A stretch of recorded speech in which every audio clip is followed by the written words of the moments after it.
और इस वक्त की बड़ी खबर, विधायक फंड की 3 करोड़ की राशि बहाल होगी। फ्रीज की गई 3 करोड़ राशि को बहाल किया जाएगा। सरकार के उच्च स्तर पर मंथन किया जा रहा है। पीएम के भी फ्री वैक्सीनेशन के ऐलान के बाद यह मंथन होगा। 18+ वैक्सीनेशन के लिए यह फंड फ्रीज था। अब सरकार एमएलए फंड से चालू वित्तीय वर्ष के 3 करोड़ रुपए बहाल करेगी। ऐसी संभावना है कि सरकार इस धनराशि को हेल्थ सेक्टर पर खर्च करेगी। विधायक अपने क्षेत्र में स्वास्थ्य सेवाओं पर खर्च कर सकते हैं। ये बहाल की गई राशि। और इसी खबर पर हमारे साथी प्रेम मीणा हमारे साथ फोन लाइन पर जुड़ गए। प्रेम, इसे एक अच्छी खबर के तौर पर देखा जा सकता है क्योंकि 3 करोड़ की राशि बड़ी होती है। इसको फ्रीज किया गया था, मंथन चल रहा है। अगर इस राशि को खोल दिया जाता है तो विधायक अपने अपने इलाके में स्वास्थ्य क्षेत्र में इसे खर्च कर सकते हैं। जी बिल्कुल, सरकार के उच्च स्तर पर ये मंथन चल रहा है कि जो विधायक कोष से 3 करोड़ की राशि फ्रीज की गई थी, अब उसको बहाल कर दिया जाए। दरअसल पीएम ने जो 18 से 44 उम्र के लोगों के लिए फ्री वैक्सीन की घोषणा की है, उसके बाद अब राज्य सरकार ने कवायद तेज कर दी है। हम आपको बताना चाहेंगे कि राज्य सरकार ने 3000 करोड़ की जो राशि जुटाई थी वो 18 से 44 उम्र के लोगों के फ्री वैक्सीनेशन के लिए ही जुटाई थी। अब चूंकि केंद्र सरकार खुद वहन करेगी तो अब ऐसा माना जा रहा है कि विधायक फंड से जो फ्रीज की गई राशि है उसको बहाल कर दिया जाएगा। हालांकि ये जो राशि बहाल की जाएगी उसे स्वास्थ्य सेवाओं पर ही खर्च किया जाएगा और विधायक अपने अपने क्षेत्र में स्वास्थ्य सेवाओं पर इसे खर्च कर सकते हैं। हालांकि ये अभी उच्च स्तर पर मंथन चल रहा है, सरकार ने अंतिम निर्णय नहीं लिया है। जी प्रेम, जानकारी के लिए आपका धन्यवाद। हमारे साथी प्रेम नारायण मीणा जानकारी दे रहे थे कि फिलहाल इस पर मंथन किया जा रहा है। अंतिम निर्णय अभी आना बाकी है, लेकिन उम्मीद जताई जा रही है कि ये जो फ्रीज राशि है इसके ऊपर सरकार बड़ा निर्णय ले सकती है ताकि विधायक अपने अपने इलाकों में जाकर स्वास्थ्य क्षेत्र के अंदर इस राशि को खर्च कर सके। इसको लेकर बैठक जारी है।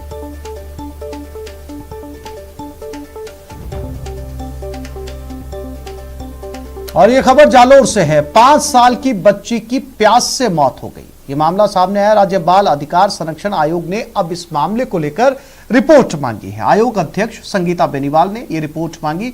कलेक्टर से अभी तक तथ्यात्मक कार्रवाई की रिपोर्ट मांगी गई। आगे से ऐसी घटना ना हो, इसको लेकर भी दिशा निर्देश दिए गए हैं।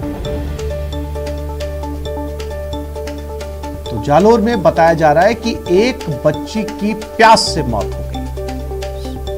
गंभीर मामला इसे माना जा रहा है। बाल संरक्षण आयोग ने इस मामले को लेकर कलेक्टर से रिपोर्ट मांगी है। और इसी खबर पर ज्यादा जानकारी के लिए बात करते हैं हमारे संवाददाता श्याम सुंदर के साथ। श्याम, एक बच्ची की प्यास से मौत हो जाना सिस्टम पर कई तरीके के सवाल खड़े करता है। क्या बच्ची की मौत के बाद में उसका पोस्टमार्टम किया गया? कैसे पता चला कि बच्ची की मौत जो है वो प्यास से हुई है? क्या था ये पूरा मामला? हाँ देखिए, ये पूरा प्रकरण कल का है जब बच्ची अपनी नानी के साथ सिरोही के पास से अपने घर आ रही थी, डूंगरी रानीवाड़ा में, जो जालौर जिले में पड़ता है। इस दौरान जो कोरोना काल की वजह से वाहनों की आवाजाही पूरी तरीके से बंद थी। इसके चलते वो पैदल ही शॉर्टकट रास्ते से निकल पड़ी और रास्ते में लंबी दूरी तय करने के बावजूद उसे पानी नहीं मिला, तो इसकी वजह से बच्ची तड़प करके दर्दनाक तरीके से उसकी मौत हो गई। स्थानीय लोगों को जब इस बात की पता चला तो वहां जो पुलिस को इतला दी गई और पुलिस ने वहां पर पहुंच करके उस बुजुर्ग महिला को तो अस्पताल पहुंचाया, उसकी स्थिति में सुधार है, लेकिन बच्ची ने बिना पानी नहीं मिलने की वजह से उसकी मौत हो गई। डॉक्टरों ने पोस्टमार्टम किया तो पोस्टमार्टम रिपोर्ट में ये पाया गया है कि डिहाइड्रेशन ज्यादा होने की वजह से बच्ची की मौत हुई है। तो कहा जा सकता है कि पानी की वजह से मासूम 5 साल की अंजलि की दर्दनाक मौत हो चुकी है। इसी प्रकरण को लेकर बाल संरक्षण आयोग ने भी इसकी एक तथ्यात्मक रिपोर्ट मांगी है जालौर जिला कलेक्टर से, जिसमें ये पता लगाया गया, उसमें आदेश दिए गए हैं कि इसकी रिपोर्ट भेजी जाए और उसमें जो दोषी लोग हैं उनके विरुद्ध पूरी तरीके से डिटेल है वो मांग ली गई है। तो कहीं ना कहीं कहा जा सकता है कि मासूम बच्ची की दर्दनाक तरीके से मौत हो चुकी है पानी की वजह से। जी श्याम, क्या कलेक्टर ऑफिस से ये रिपोर्ट का जवाब जा चुका है बाल संरक्षण आयोग को या अभी जाना बाकी है? देखिए, दो प्रभारी मंत्री है जिले के प्रमोद जैन भाया और बाल संरक्षण आयोग दोनों ने ही रिपोर्ट मांगी है। तो ऐसे में आज जो है इनकी रिपोर्ट जाएगी जिला कलेक्टर की ओर से। अभी तक है वो इसका जवाब नहीं गया है, लेकिन आज इसकी रिपोर्ट चली जाएगी। जी श्याम, जानकारी के लिए आपका धन्यवाद।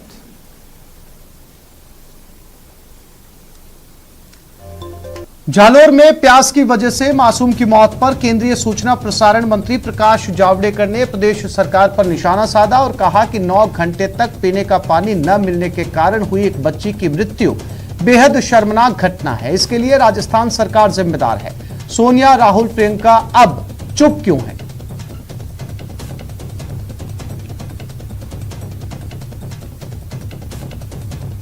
वहीं पूर्व मुख्यमंत्री वसुंधरा राजे ने मासूम बच्ची की मौत पर राज्य सरकार को घेरा और कहा कि बेहद शर्मनाक, लॉकडाउन में जाने का साधन नहीं मिला तो नानी और नातिन पैदल ही अपने सफर पर निकल पड़ी, लेकिन अफसोस रास्ते में ना तो उनको पानी मिला ना इस दिन मासूम ने तड़प सरकार का जल प्रबंधन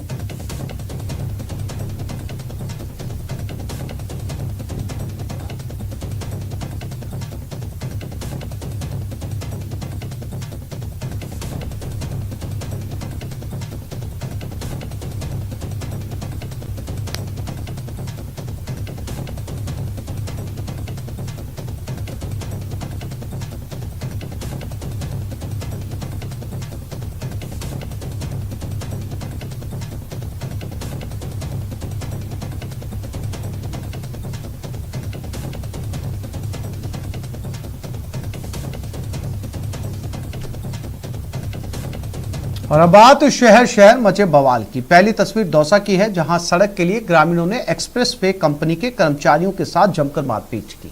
वहीं झुंझुनू में कॉलेज के लेक्चरर के साथ मारपीट की गई और उसके पैसे भी लूट लिए गए, जबकि करौली में नर्सिंग कर्मी और सफाई कर्मी के साथ मरीज के परिजनों ने मारपीट की, जिसके बाद चिकित्सा कर्मी ने हल्ला बोला और धरना दिया।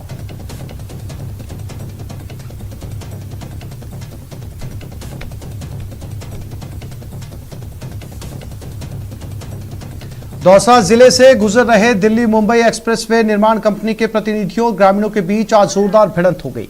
इस दौरान ग्रामीणों ने कंपनी में काम कर रहे लोगों को जमकर पीटा। घटना बांदीकुई थाना क्षेत्र के आमवाली ढाणी में हुई। मिली जानकारी के मुताबिक ग्रामीण एक्सप्रेसवे निर्माण कंपनी के समानांतर सर्विस रोड की मांग कर रहे थे, जिसे कंपनी ने अनसुना कर दिया। इसके बाद आक्रोशित ग्रामीणों ने निर्माणाधीन सड़क पर जाम लगा दिया। कंपनी के कर्मचारियों ने ग्रामीणों को समझाने की कोशिश की तो ग्रामीण उग्र हो गए और उनके साथ जमकर मारपीट की गई। मामले की इत्तला के बाद बांदीकुई थाना पुलिस मौके पर पहुंची और समझाइश कर मामले को शांत करवाया।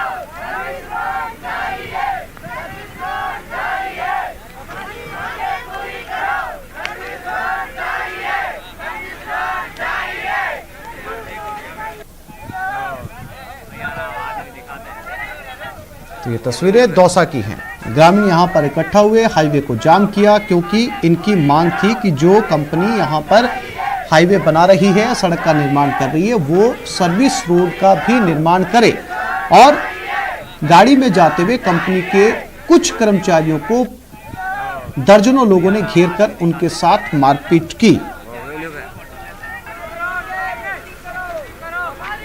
वहीं प्रदेश में भी उन बेईमानों पर शिकंजा कसता जा रहा है जो अब भी घूस लेने से बाज नहीं आ रहे। इसी कड़ी में बाड़मेर में ग्राम पंचायत के सहायक असिस्टेंट को रिश्वत लेते ट्रैप किया गया। बीकानेर में एक मेडिकल कॉलेज के अकाउंटेंट को रिश्वत लेते हुए गिरफ्तार किया गया।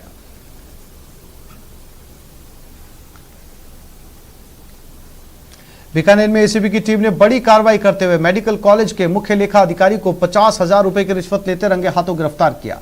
हमारे संवाददाता विक्रम जागरवाल ने मौके से जायजा लिया। बीकानेर में आज एसीबी की टीम ने बड़ी कार्रवाई करते हुए एक मुख्य लेखा अधिकारी के गोयल को ट्रैप किया है और उन्होंने 50,000 रुपए की जो है वो रिश्वत की यहाँ मांग की थी। और ये मेडिकल कॉलेज में पूरी जो कार्रवाई है वो हुई है। और हमारे साथ अभी एडिशनल एसपी हैं एसीबी के, उनसे ही जानते हैं। सर, किस तरह की ये कार्रवाई थी और किस तरह से इसको अंजाम दिया गया? देखिए, परिवादी से हमें शिकायत प्राप्त हुई थी कि उसके द्वारा मेडिकल कॉलेज को इस कोरोना महामारी के समय ऑक्सीजन सिलेंडर सप्लाई किए गए थे, जिसका भुगतान उसका शेष था। और उस भुगतान को करने की एवज में श्री के गोयल द्वारा उससे कमीशन के तौर पर रिश्वत मांगी गई। पहले उनके द्वारा 2% कमीशन की मांग की गई, पर परिवादी के अनुरोध पर 1% कमीशन लेने पर सहमत हुए, जिसकी एवज में आज 50,000 लेते हुए उनको रंगे हाथों गिरफ्तार किया गया। एसीबी की टीम आप देख पा रहे हैं कि अभी भी जो है वो मेडिकल कॉलेज में डटी हुई है और अपना कार्रवाई को पूरी तरीके से अंजाम दे रही है। हमारे साथ आनंद जी भी हैं एसीबी के, उनसे बात करते हैं। जी सर, जो आज ये कार्रवाई की, किस तरह से ये शिकायत मिली थी? क्या कोरोना के चलते इस तरह की जो इमरजेंसी थी उनको लेकर ये कालाबाजारी का पूरा मामला?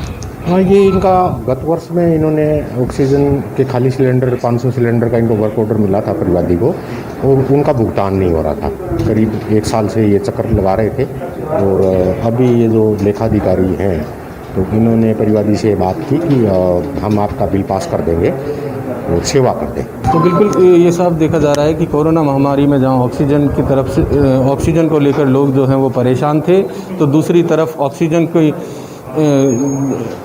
को लेकर जो है वो यहाँ रिश्वतखोरी का भी पूरा खेल चल रहा था। लेकिन अब एसीबी की टीम ने इस पूरे खेल का भांडाफोड़ कर दिया है। बीकानेर से न्यूज़ में एसीबी ने घूसखोरों पर शिकंजा कसा। एसीबी ने कनिष्ठ सहायक को 2,500 रुपए की रिश्वत लेते ट्रैप किया। इस पूरी कार्रवाई को बाड़मेर एसीपी के अतिरिक्त पुलिस अधीक्षक रामनिवास हुंडा के निर्देशन में अंजाम दिया गया। आपको बता दें कि परिवादी पद्माराम भील एसीबी में शिकायत दर्ज करवाई गई कि चौटन पंचायत समिति के डीएलओ के कनिष्ठ सहायक जगदीश नाथ मनरेगा की मजदूरी चढ़ाने की एवज में 2,500 रुपए घूस मांग रहे थे।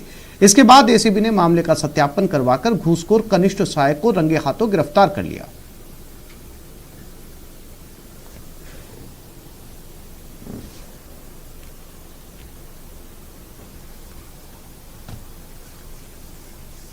ना डरिए ना डराइए, सच जानिए और वही बताइए। प्लीज अफवाह मत फैलाइए। वैक्सीन ही है संजीवनी, से अपनाइए। और यही काम कर रहा है नेटवर्क 18, जो फेडरल बैंक के साथ मिलकर वैक्सीनेशन को लेकर जागरूकता अभियान चला रहा है, जिसका नाम है संजीवनी ए शॉट ऑफ लाइफ। और काम है जागरूकता के जरिए कोरोना को मात देना।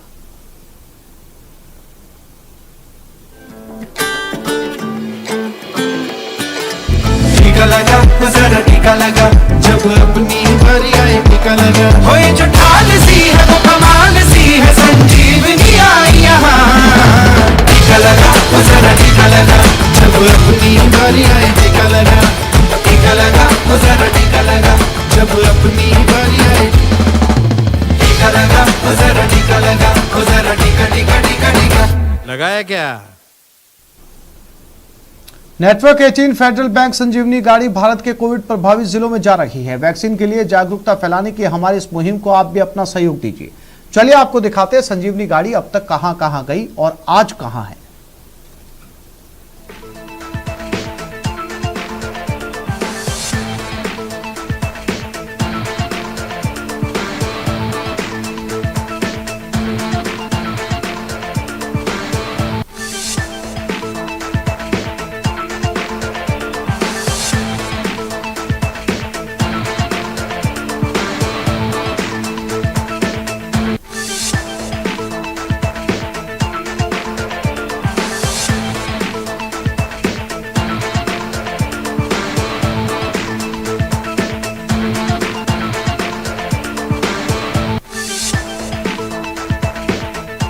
ब्रेक के बाद बात महंगाई के खिलाफ कांग्रेस के एक्शन प्लान की।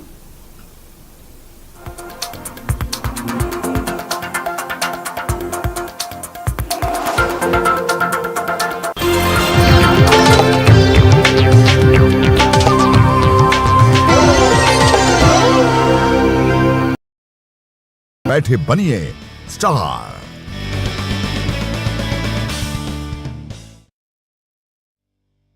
न्यूज 18 इंडिया आपका पसंदीदा नेशनल न्यूज चैनल उपलब्ध है डिश टीवी के चैनल नंबर 663 और D2H के चैनल नंबर 306 पर। कोरोना की हर खबर देखते रहिए न्यूज 18 इंडिया पर। अहम है विचार सरकार के फैसलों पर, लोगों का रेजिस्टेंस जरूरी है खरी बात हर किसी की भागीदारी पर, और सवाल उठाने से ही मिल पाएगा जवाब। उनकी चिंताएं किस तरह की? आप कोरोना से लड़िए, आपके लिए हम करेंगे कोरोना पर हर एक सवाल। प्राइम डिबेट सिर्फ न्यूज 18 राजस्थान पर। सवाल सारे, मुद्दे तमाम, माइक पर सरे आम होकर ऑटो पे सवार। जब पूछेगा रिपोर्टर आपके क्षेत्र के हर मसले का जवाब मिलेगा बिल्कुल नए अंदाज में। जब आएगा ऑटो में रिपोर्टर, रोज रात 8:26 पर सिर्फ न्यूज 18 राजस्थान पर। जरूरी है कोरोना की हर एक खबर, जरूरी सरकार के फैसलों का असर, सियासत की चाल और इकोनॉमी का हाल जानना जरूरी। बाजार से एग्रीकल्चर और रोजगार की खबर भी जरूरी, इसलिए देखिए जरूरी खबरों का प्राइम टाइम न्यूज़ 18 प्राइम, सिर्फ न्यूज़ 18 राजस्थान पर।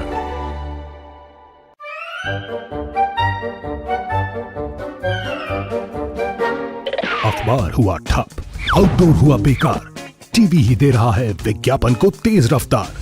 करोड़ों दर्शकों तक न्यूज़ 18 पहुंचाएगा आपका ऐड। न्यूज़ 18 की टीम दमदार बनाएगी आपका ऐड शानदार। जल्दी कीजिए, कहीं छूट ना जाए ये सुनहरा मौका। हमें मेल करके उठा लीजिए बड़ा फायदा।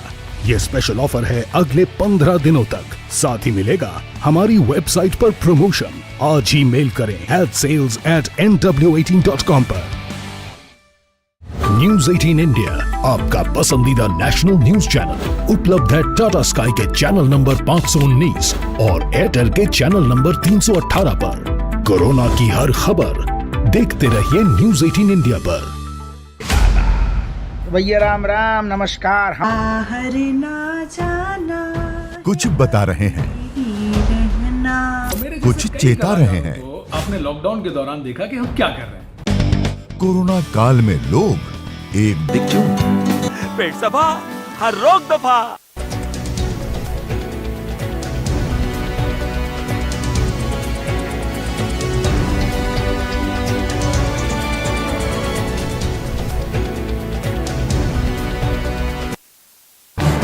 इस न्यूज हेडलाइंस के प्रायोजक पेट सफा आयुर्वेदिक चूर्ण।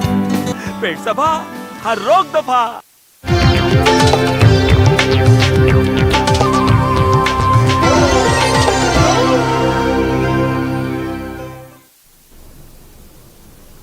वैक्सीनेशन में मरुधरा नंबर 1 है, यह कहना है चिकित्सा मंत्री रघु शर्मा का। चिकित्सा मंत्री ने कहा कि केंद्र ने फ्री वैक्सीनेशन का फैसला राज्यों के दबाव में लिया।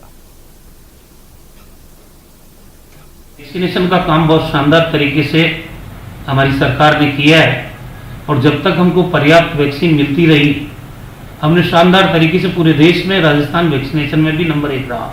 लेकिन 9 तारीख को हम उम्मीद कर रहे हैं करीब 40 करोड़ रुपए की लागत की वैक्सीन अभी आना बाकी है। वो 9 तारीख को जब मिल जाएगी तब राजस्थान को 30,57,000 वैक्सीन इस एज ग्रुप के लिए हम खरीद चुके होंगे। और प्रधानमंत्री जी ने तो अब 21 जून से इस वैक्सीनेशन का काम भारत सरकार के द्वारा करने की बात कही है कल, लेकिन हमारा तो ये काम चल रहा है 1 मई से ही। और अब जब 9 जून को और डोजेज आ जाएगी तो हम 21 तारीख तक भी इस वैक्सीनेशन को जारी रखेंगे। प्रेशर बढ़ा तब जाके कल प्रधानमंत्री जी ने इस एज ग्रुप के वैक्सीनेशन की जिम्मेदारी भी केंद्र सरकार करेगी ये घोषणा की है। तो मैं समझता हूं देर आए दुरुस्त आए। पीसीसी चीफ गोविंद सिंह डोटासरा ने फ्री वैक्सीनेशन को लेकर कहा कि मजबूरी में केंद्र सरकार को ऐलान करना पड़ा, तो साथ ही उन्होंने महंगाई को लेकर केंद्र पर निशाना भी साधा। देश के प्रधानमंत्री जी ने जो फ्री वैक्सीनेशन का फैसला लिया है वो उन्होंने मजबूरी में लिया है। देश और दुनिया में उनकी बदनामी हुई है।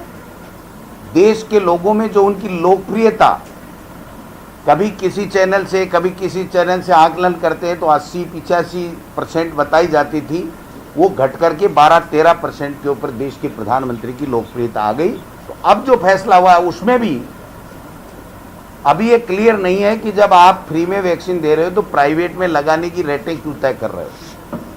तो मैं समझता हूं कि ये बात हमारी कांग्रेस पार्टी और हमारे नेता और तमाम विपक्ष के नेता बार बार कहते थे कि मोदी जी आपको देनी पड़ेगी, आपको देनी चाहिए, युवाओं के वोट से आप लोग बने हुए हो। अब देर आए दुरुस्त आए, लेकिन देश के प्रधानमंत्री जी से आग्रह करना चाहता हूं कि 18 से कम के बच्चों के लिए भी आप ऐसा कोई प्रयास कीजिए जिससे उनकी जान बच सके। उनको भी वैक्सीन कराने की आवश्यकता है, क्योंकि जब 18 से कम के बच्चे, हमारी स्कूली शिक्षा जो है उसमें तो फिर कोई नहीं जा पाएगा जब तक वैक्सीन नहीं होगी। तो हमारे पास में क्या ऑप्शन है, इस दिशा में भी काम करना चाहिए।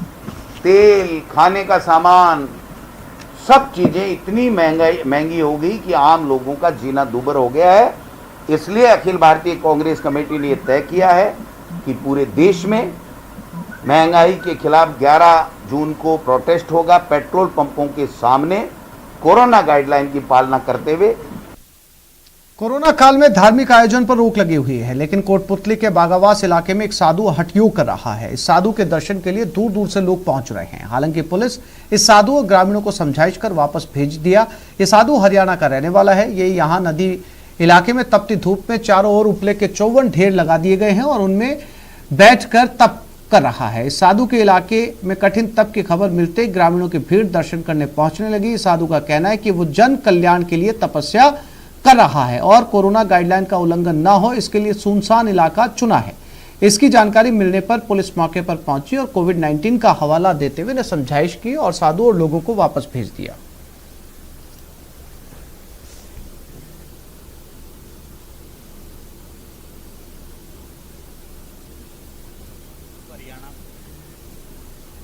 और ये 3 अब हरियाणा में आगे तो, लेकिन पब्लिक इकट्ठी नहीं करनी भाई, वो तो फिर हम सब के लिए ही हैं भाई। ये कोरोना जब ठीक हो जाएगी बीमारी फिर सबसे ही मिलेंगे। अब तो यहाँ जो भी है गांव वाले हैं, बाद में एक एक करके भी अपने माथा टेक के जा सकते हैं। ज़मीन तो यही है। ये सूचना मिली थी कि बागावास जो नदी क्षेत्र है वहाँ पे हरियाणा से कोई साधु आकर और वहाँ पर कोई तपस्या का कार्यक्रम कर रहे हैं, जो अग्नि के पास तपस्या करेंगे। इस सूचना पर पुलिस ने वहाँ जाके चेक किया तो यह था कि इनका प्रस्तावित कार्यक्रम था, क्योंकि कोविड गाइडलाइन प्रभावी है और रेड अलर्ट जन अनुशासन पखवाड़ा चल रहा है। अतः उनकी समझाइश की गई कि इस तरह की जो गतिविधियां हैं वो अभी अनुमत नहीं है। झालावाड़ में बकानी मेगा हाईवे पर सड़क किनारे झाड़ियों में भारी मात्रा में दवाइयां मिली है। इस घटना से इलाके में सनसनी फैल गई। इन दवाइयों के साथ पैकिंग डिब्बे मिले हैं। सूचना पर पुलिस मौके पर पहुंची और लावारिस दवाइयों को अपने कब्जे में लिया। पुलिस ने आशंका जताई है कि किसी वाहन से दवाइयां सड़क के किनारे गिरकर बिखर गई। इन दवाइयों को खुले में फेंकने से आमजन के साथ साथ पर्यावरण और मवेशियों को नुकसान पहुंच सकता है। वहीं पुलिस मामले की जांच पड़ताल में जुट गई है। तिराहे के पास में रोड किनारे दवाई बिखरी हुई है, तो मैं जाते नरेश कुमार सुनील हम तीनों गए वहाँ मौके पे देखा दवाएं बिखरी हुई थी, तो उनको सुरक्षा थाने पे लेके जा रहे हैं। जैसा उच्च अधिकारी आदेश देगा उसी कार्रवाई कर देंगे। अब ये तो वो जाने पर इसमें तो नहीं लग रही वैसे। जयपुर ग्रेटर नगर निगम महापौर को निलंबित करने के मामले में बीजेपी ने प्रदेश भर में सड़कों पर उतरकर राज्य सरकार के खिलाफ विरोध प्रदर्शन किया। इस मामले में बीजेपी ने राज्यपाल को ज्ञापन दिया और राज्य सरकार पर निशाना साधा।